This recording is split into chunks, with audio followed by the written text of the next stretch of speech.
In the dream itself, I was obviously laying down, but there was this featureless shadow woman straddling me. And at first blush, and this really taught me a lot about some of these entities, but at first blush, it looked like my fiance at the time. You know, she was maybe 5'2", she had long black hair. If you were to place her in a room, turn the lights off, allow your eyes to adjust to darkness, that's what I was witnessing in a nightmare. And so I'm yelling, "Ellie, is this you? Ellie, is this you?" And so I'm hitting her. She's poor girl. I feel bad for her now. But I'm hitting her physically, like, "Oh my God, is this you?" And to my astonishment, when I shook myself awake, it was literally on top of me.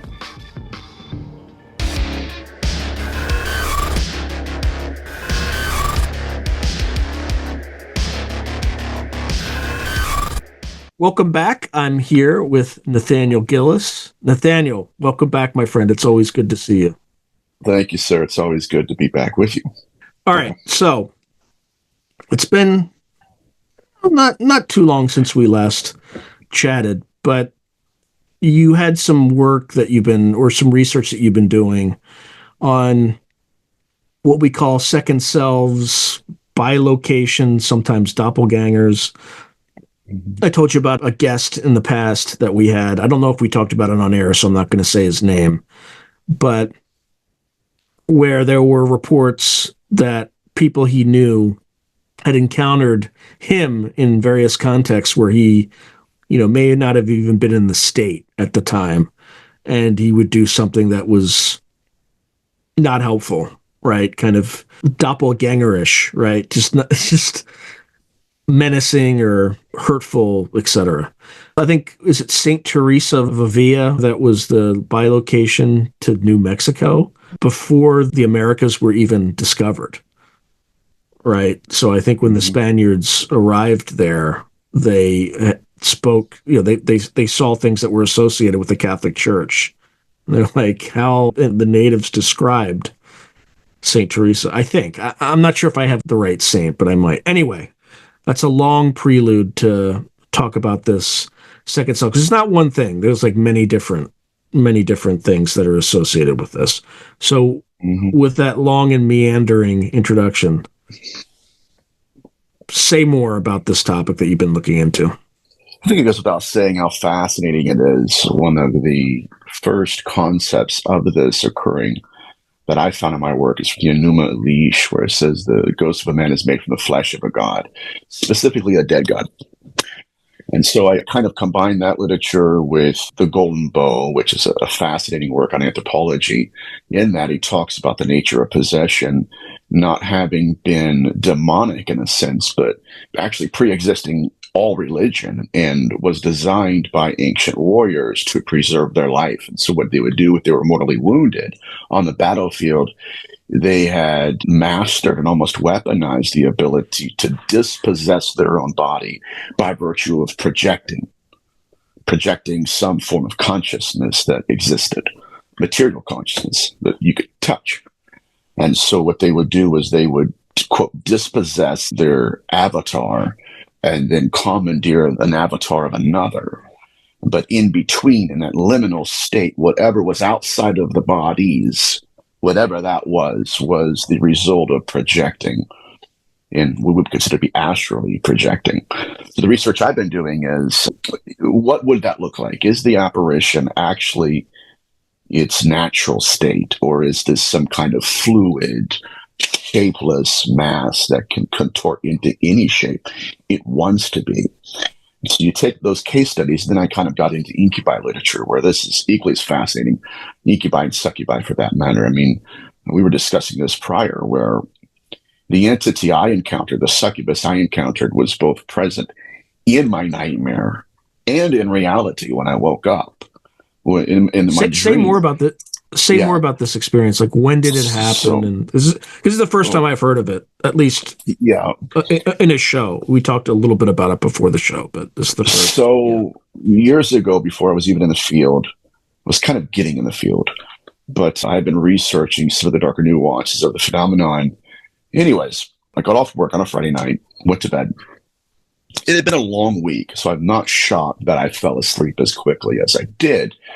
But what was alarming was the depth of slumber. I mean, I was as unconscious as you can possibly get, and there was this secondary presence in the dream.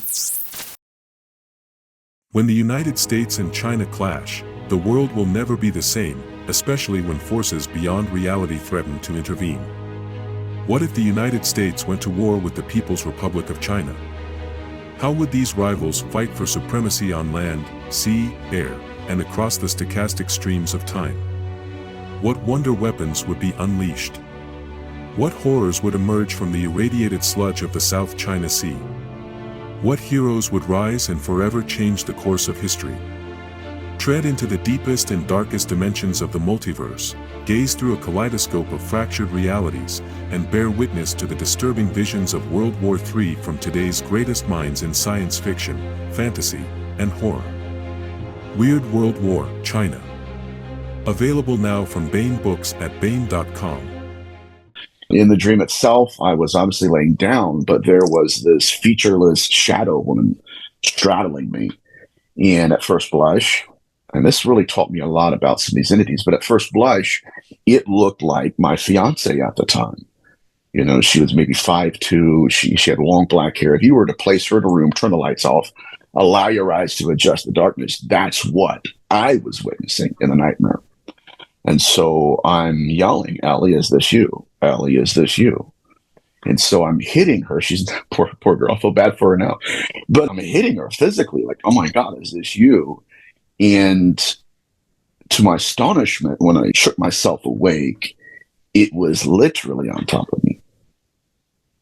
So what did you see? Was it like when you woke up, same you thing. see a shadow? Same thing. Yep, same thing. Straddling me, long black hair, featureless.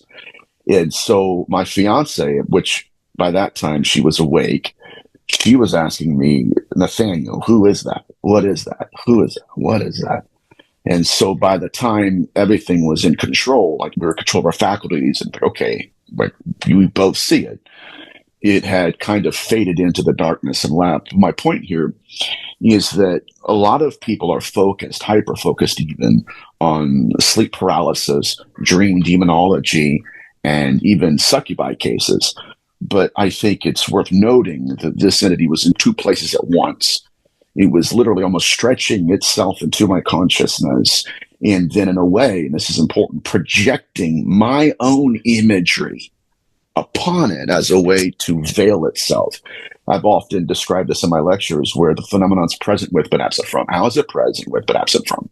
It's because a lot of times it will weaponize images from my own mind. And that's why it looked like my fiance, but it wasn't. It's almost like it manifested to me and then it manifested through me in order to create the archetype it was interfacing as. But yeah, it's in two places. I don't understand that. It made no sense to me until I started to... Did she see it? Did she see it? Absolutely, she saw it. Yeah, she didn't know what it was either. She didn't, what is that? Who is that? And yeah, so very strange stuff. Very strange stuff. So this aspect, again, of splitting into two is, believe it or not, it does point back to what we would consider to be esotericism. I mean, matter of fact, for those who are bookworms like I am, Demons and Spirits of the Land. I just got this in the mail the other day. It was one of my holiday purchases. In it, it talks about a sorcerer who had the ability to stay here, have a conversation, and then project his presence as a twin, project another self out into the distance and get the plans of the enemy. And so he would come back to the king, come back into himself, and then go back to the king and say, "Okay, listen, this is what they're doing." And so this gets back to not just the esoteric value of bilocation, but why and how it is that the phenomenon is quite literally contouring the consciousness of practitioners and what the almost Diana Walsh-Pasuk has articulated this as well. We're inducing them into initiatory practices. Where, like Matthew Roberts, one of the pilots that witnessed the gimbal UAP, it wasn't just that he witnessed a UFO or saw a UAP. His testimony was that when he returned back to his personal quarters, the phenomenon had tracked him And a voice came to him and began to point him in the direction of authors and of certain books, of which were all about the UAP paranormal phenomena.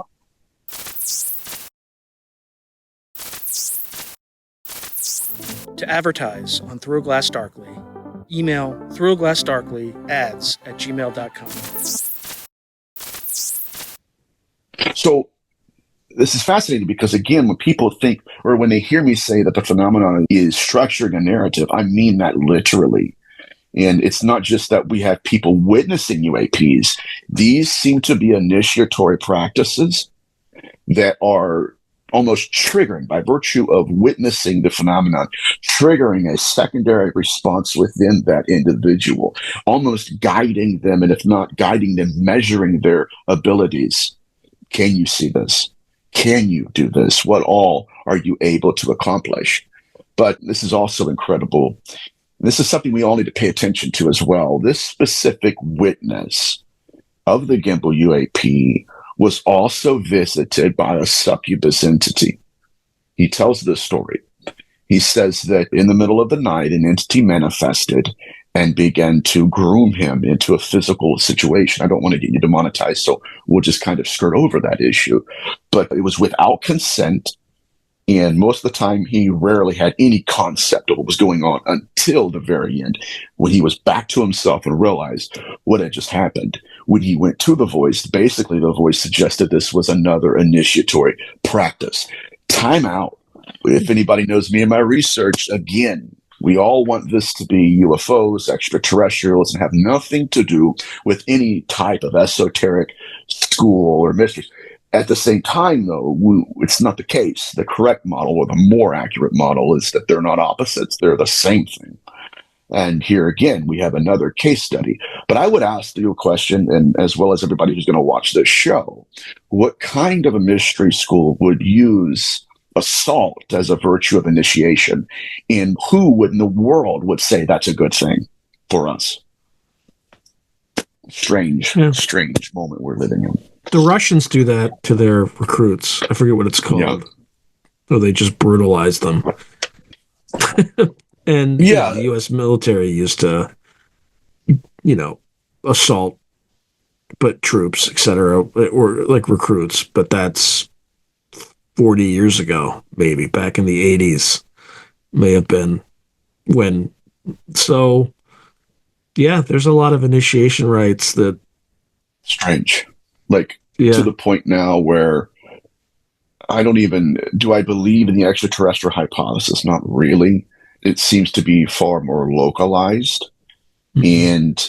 And I've been stressing this. Anybody that knows me, especially, we're good friends. Anybody that knows my research knows that I've been trying to stress the behavioral patterns that interconnect the entire phenomena. And once again, the phenomenon is making eye contact with us, and it's up to us to understand it.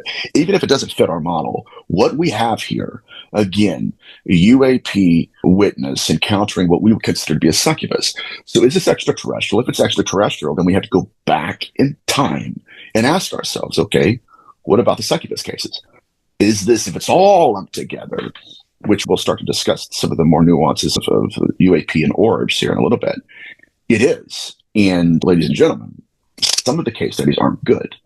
And so if we're going to be intellectually honest and say, okay, this does seem to appear to be the same thing, then we have a lot to consider. And I think that as much as Luis Elizondo has given the field in terms of some, credentialed accounts, obviously there are others that are coming forward saying, hey, listen, for those who think this is all love and light, we need to reconsider. And I think that if we're going to pay attention to this, like we should, we need to consider some of the darker nuances and what it means for our species. So this particular sorcerer that you talked about, who was it, and kind of around what time in history, and what are some of his stories? Medieval period. Yes. And getting back to this idea of bilocation, again, it started in esotericism, and it's not just that particular practitioner. Others have come forward recently saying, okay, yeah, I've astrally projected. But what I notice is happening is, and this may be being done because of research purposes, we're not going to get funded unless we kind of categorize what we're doing as something for national security or something similar. But with respect to bilocation, I grew up in a very evangelical movement. And it'll tie together here in a second.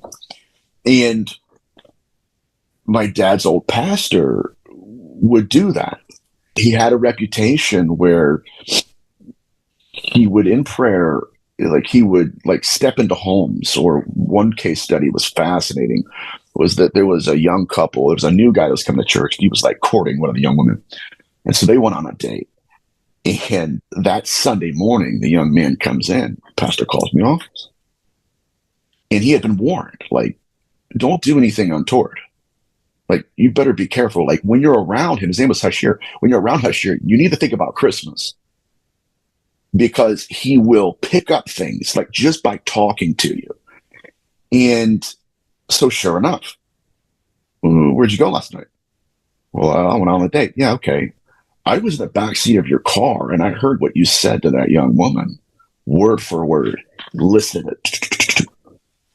He freaked out, went back to the young people and said, hey, look, I don't know the guy, but he just told me exactly word for word what I said to that girl in my car last night.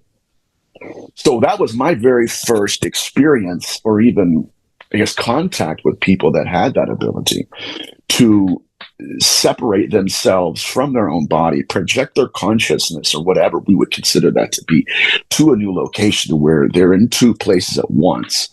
And it wasn't just him. There was a guy named T.W. Barnes who had a fascinating case where, and these are guys that fast, they pray, they meditate hours upon a time.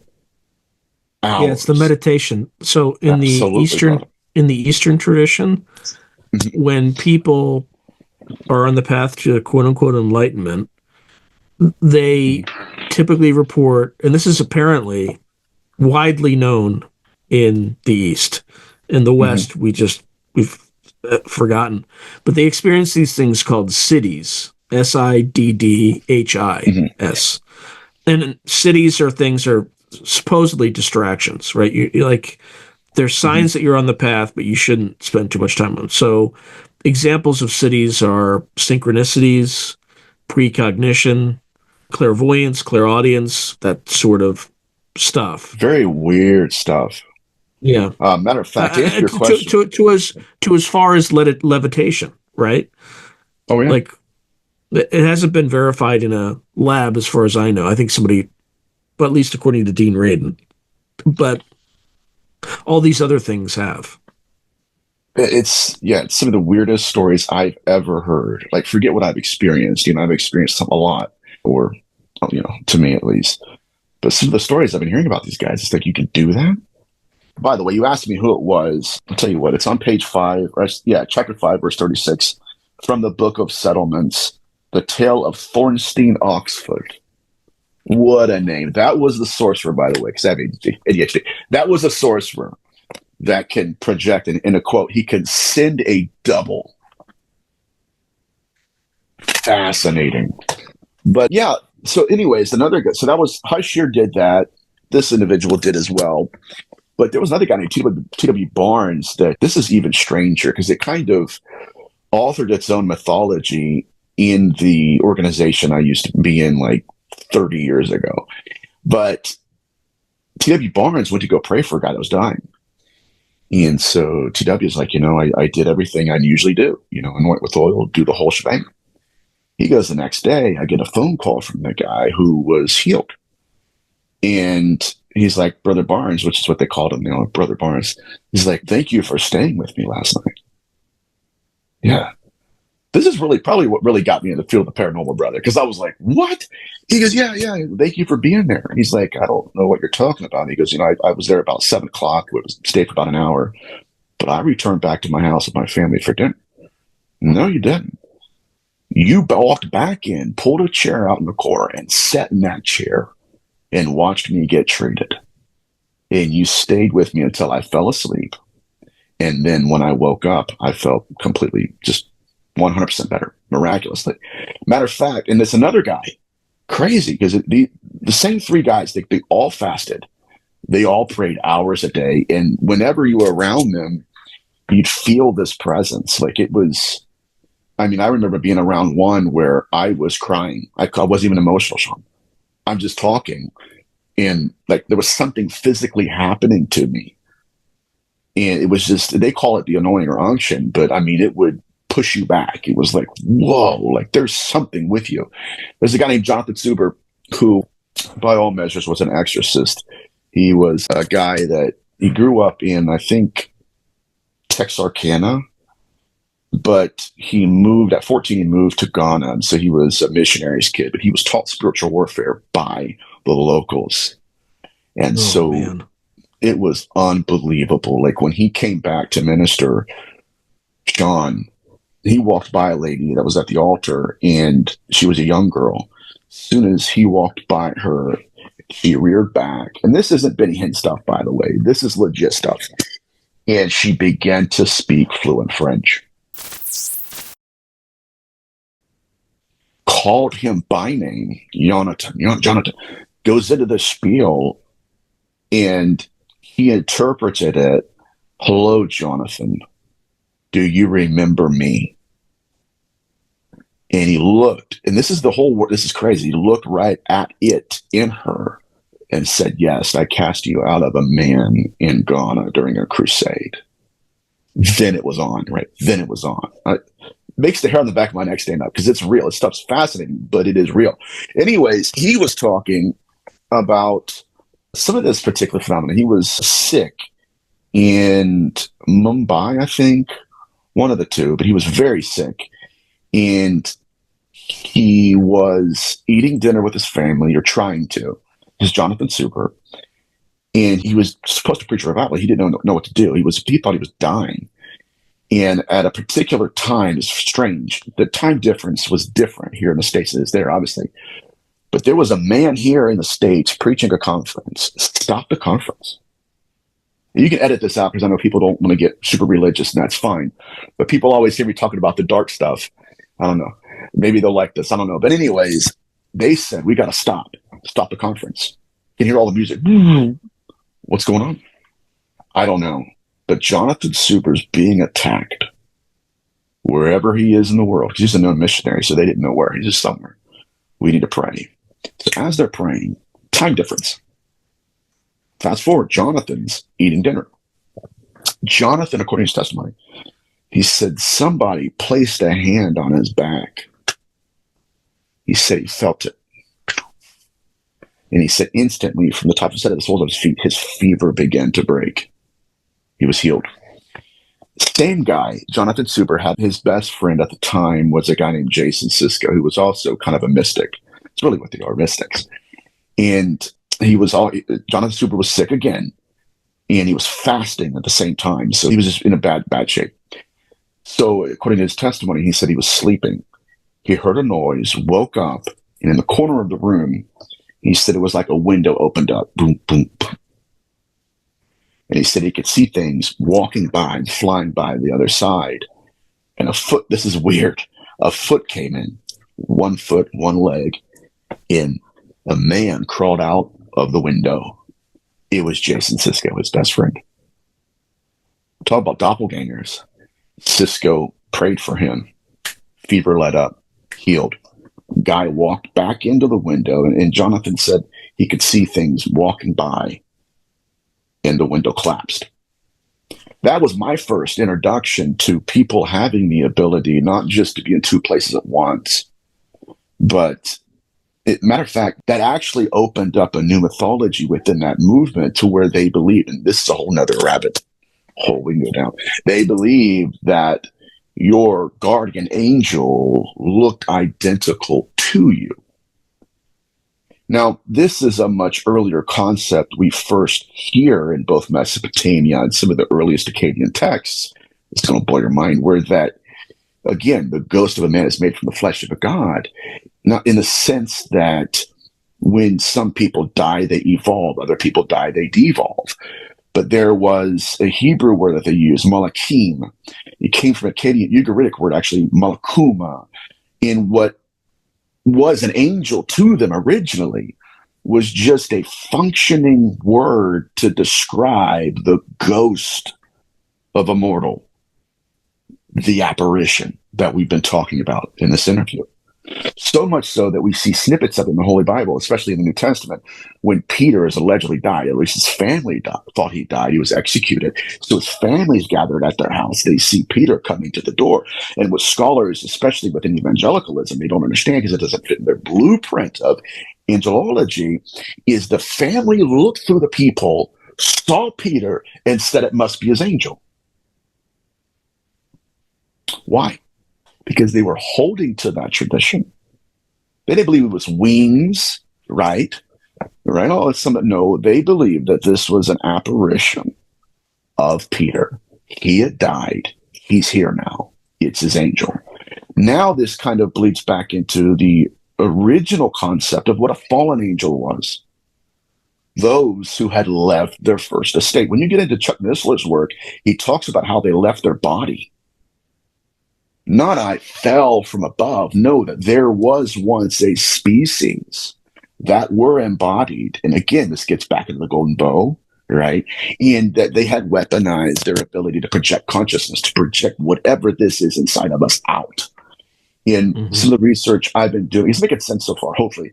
You know me, man. I kind of, but it wraps up and ties to the concept of necrometics, where that there seems to be a species of necromancer, right, that has weaponized astral projection that can, it's like the golden bow, and James Frazier, even Fritz Kramer talks about, where it could be at two places at once. The apparition itself can walk through a wall, but then it can also inhabit a body. And so we start to see that if these are truly they, it would make sense as to why they would have craft, because they have bodies. It's not either or, it's kind of both at the same time, but being a species that has weaponized the ability to bilocate and to have second selves.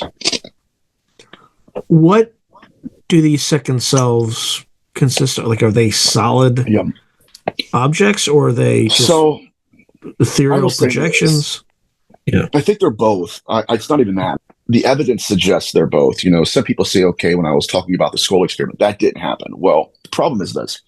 When I went to the UK and lectured, I talked to people, right, that were present that even are going to reboot the skull experiment. Matter of fact, one of them invited me to start my own experiment here in the States. So what people mistake me is, okay, like, I'm not the guy that just watches documentaries on YouTube, comes back and says, hey, this is what I know. I've talked to these people, right? I've actually had conversations. And even, you know, Steve Merrill was talking about this too. It's fascinating that there was a gentleman at the Awakening, the last one in February, and he was a psychic medium. And so they're in this conversation, like, you know, hey, you know, what do you do? Oh, this is what I do. You know how it is at conferences. Everybody kind of talks to everybody. And because, you know, I'm a psychic medium, he goes, I do cleansings and stuff. He goes, I kind of wanted to talk to you about this. This is Steve Merrill and him. And so he goes, you know, Steve, he goes, there's something that's been bugging me. And he goes, I don't really know where to place it. You're the kind of guy that would understand it. And he is. He's one of the goats, if not the goat. And so he's like, okay. He's like, what do you got? He goes, well, I do cleansings. All right. And he said, I had a client that I was working with, and he came to me because he was having a lot of negative experiences in his life. And he didn't know what to do. And so he's like, in the middle of one of our sessions, I asked him, he's like, you know, I feel this profound sadness over you. Like, when did this occur? Like, it seems like it just showed up out of nowhere. When did this happen? The individual told him. He said, well, I was a part of an experiment in England called the skull experiment. See, you're not going to get this stuff in documentaries. Like, I've had conversations with people that, though there's stuff they'll put in documentaries that's released to the public, but behind the scenes, like with research stuff, they'll talk and they'll say, you know what, I didn't want to put it in there, but this is what happened. It's one of those cases. And he goes, yeah, I was in the middle of the skull experiment, one of their sessions. He said this window, like it was a door opened up. And he said, there was this entity. It was almost like it was made of light, but he walked through. And he said it was one of those beings that you could touch. And so the shoulder on the hand, or on the shoulder, or hand on the shoulder rather, and he's touching it. And he's like, okay, what are you? And he goes, well, you'll know in time. He said, but you humans have the potential to be something. You just don't know what it is. And he said that at first blush, he was super excited. Oh my God, this is a revelation. It's going to change my life. I've never witnessed anything like that. And he said, but then at the same time, and this is some of the other work within the scholarship where it would materialize, dematerialize. And he said, he kind of dematerialized, and the door closed. And he said, I really thought, and this is the problem with many, I really thought that I was going to be kind of guided by him, molded by him, that I was some kind of picked because I was favored or something. He said, but then for the rest of my life, things have happened to me that were severe, negative, over and over again. And he said, I can't get rid of it. There's a heaviness on me. So my point here being is, number one, that yes, there are things they put in documentaries that other people talk about at conferences like we do. Secondarily here is that, yes, their ability to materialize and dematerialize has been noted. One theory that has been proposed, especially in the Moffat case, was that in order to materialize into a shape, they will solidify the moisture in the air, take all the moisture, solidify it, contort it into an image, and use that as a body. That's one. Something similar. Number two is the Moffat case. It's she had an entity in her attic, had a priest that was confronting them, and it was pulling out not just moisture, but particles of dust out of the air to where it had conformed, or not conformed, but contorted, created, I guess, an image that was interfacing with the priest, so the priest ran out. But my theory is more along the lines of, yeah, there is something else inside, some, maybe perhaps, not all, perhaps, that has the ability not to manipulate matter, but to literally contort its own constitution into a shape. But the questions I'm asking now are perhaps more profound. Is the soul the same species as the body it's inhabiting? Is it possible that consciousness itself is not ours? It is something else. And this is the problem that a lot of researchers are finding with respect to astrally projecting. Are we astrally projecting us or them? Is that them projecting themselves through us? We know for sure that in abduction encounters, even with Betty Luke and some of the other experiencers, that consciousness is accessed first and the body second, to where experiencers themselves are almost put in suspended animation, to where it really doesn't matter what they want to do. Whatever the other is has access to the network, the software within us to say, pause. You're done. You're staying there. And it's something, even specifically with Betty Luca, dealing with bilocation, it was during her experiences where she would walk into, like one night she walked in and Bob Luca was on the bed putting his socks on. She's looking at him. Blink, blink, boom. He's in two places at once in the room. He's out of his body, looking at her while he's screaming, walking towards her. His other body is just there in suspended animation. What is that?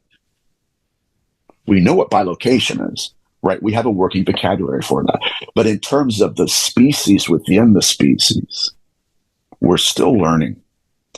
And to the extent that we're looking to weaponize that other of us, I think that sometimes it presents a danger because, and again, I do believe some of it's valid, but in regards to the Collins elite, people like to poo-poo their research, but what they were doing was raising awareness that, yes, with respect to the Collins elite, brother, people like to poo-poo them and say, oh, there's Zealotic. Oh, there's Zealotic. Oh, there's Zealots. Oh, there are a bunch of Zealots.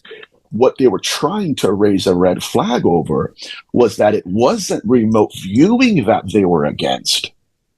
Mhm. It was the fact that there were factions in our own government who were trying to remote view others, the other entities. And in return, now this will throw everybody for a loop, in return, whatever these beings were, noticed someone was watching them and actually said, okay, fine, if you're going to do that, we're going to do that to you. And then in return, projected themselves into their lives. And so weaponizing it's fascinating, but what are we weaponizing is my point. Any final words for the audience on this topic? I think we ran over 30 minutes, man. You know how we are. Well, I like I said, I do believe that there are certain aspects of our existence that are worth understanding. But my question now is, okay, it's like my lecture after the awakening. There's a species within us. Is that us? Or is it them? Is our consciousness theirs? And is that what Lou Elizondo was trying to tell us when he said that they have bodies whose consciousness wasn't theirs? That's all I got, buddy. All right, my friend. As always, an absolute pleasure. Likewise. If you enjoyed today's video, please hit like and subscribe, and also hit the notification button so you can be notified whenever I post new content. Thank you. Now, if you're enjoying the channel and you want to support it, there are several things you can do. In fact, there are 5 things you can do. The first thing you can do is just buy my books. I got plenty of books out in the market right now, and I would prefer that folks buy a book rather than giving me direct support because they get something out of it. They have a real tangible product. The second way you can support me is by becoming a member on YouTube or becoming a patron on Patreon. And just go to either site and it'll explain everything.